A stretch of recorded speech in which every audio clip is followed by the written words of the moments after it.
नमस्कार दोस्तों जियो सिनेमा पर मैंने अभी ड्यून प्रोफेसी का फर्स्ट एपिसोड हिंदी में देखकर कंप्लीट किया है। फर्स्ट एपिसोड की लेंथ 1 घंटा 5 मिनट थी। आज इस शो का फर्स्ट एपिसोड ही रिलीज किया गया है।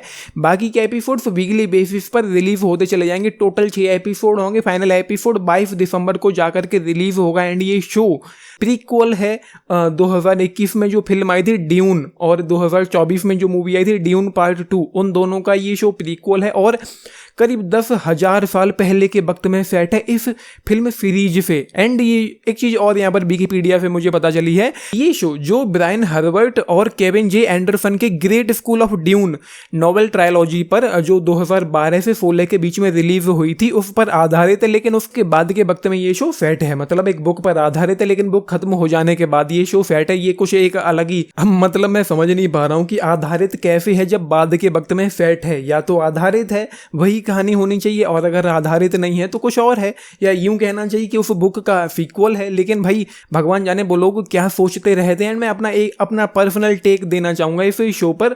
वो ये है कि जो ड्यून पार्ट 1 मूवी थी 2021 वाली, वो मुझे कहीं तक इंटरेस्टिंग लगी थी, कुछ अच्छा वहां पर देखने को मिला था। लेकिन ड्यून पार्ट 2 मेरे लिए कचरे का ढेर साबित हुई थी और कुछ भी नहीं हुआ था। एंड मुझे बहुत ज्यादा परेशानी हुई थी ड्यून की इस दुनिया में इन्वेस्ट होने के लिए, चीजों को समझने के लिए। एंड वैसा ये शो है। मुझे ऐसा लगता है कि अगर आपने ड्यून की सारी नॉवेल्स जो हैं, जो मूवी, जो कुछ भी है, जो भी कंटेंट अवेलेबल है, वो नहीं देखा और नहीं पढ़ा है तो शायद ये शो आपके ऊपर से निकल जाएगा। एंड यहाँ पर जो चीज़ें हो रही हैं वो हो तो काफ़ी कुछ इंटरेस्टिंग रहा है, लेकिन उन चीज़ों में, इस दुनिया में मुझे इन्वेस्ट होने में बहुत ज़्यादा परेशानी हुई। ना तो मैं इन्वेस्ट हो पाया, ना चीज़ों को समझ पाया हूँ। और जो कुछ भी चल रहा था वो लगभग एक तरीके से बाउंसर ही जा रहा था। जो कुछ भी हो रहा था मैं सवाल पूछ रहा था कि ये जो भी हुआ है क्यों हुआ है। बहुत सारी चीज़ें ऊपर से निकल जाती हैं तो बहुत कुछ मुझे क्लियर नहीं हो पाया है। ये मेरे पर्सनल थॉट हैं, आप लोगों का टेक थोड़ा अलग हो सकता है। आज मैं ये बात बोल रहा हूँ आप लोगों को।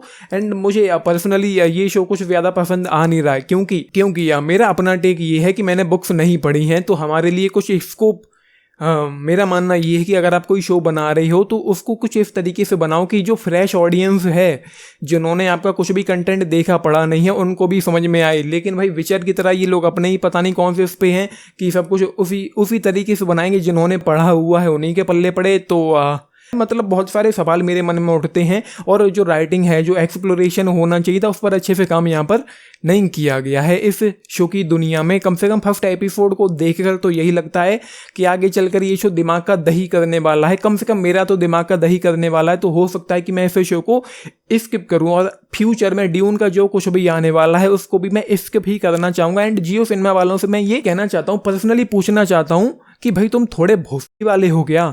मतलब यार कोई भी शो हो, इन लोगों को इंडिया में रिलीव करना होता है अपने प्लेटफॉर्म पर, जियो सिनेमा पर, तो वो हिंदी में डब करें या इंग्लिश में करें वो एक अलग बात है। लेकिन ये लोग उसको इनकोड करते हैं अपने हिसाब से, अपने तरीके से उसको, उस वीडियो को एडिट करते हैं। जो ओरिजिनल वीडियो होता है उससे कुछ ना कुछ सेकंड कम ज़्यादा हो जाएगा। ये लोग फ्रेम चेंज करेंगे, कुछ छोटे छोटे 1-1, 2-2 सेकेंड्स के सीन्स को कट करने के बाद रिलीव करते हैं। मतलब जो अनटच्ड वीडियो होता है उसको ये लोग इनकोड करने के बाद अपलोड करते हैं। इससे मुझे कोई परेशानी नहीं हुई, एक्सपीरियंस पर कोई फर्क नहीं पड़ता। लेकिन क्यों, जो रियल है उसको रखो ना।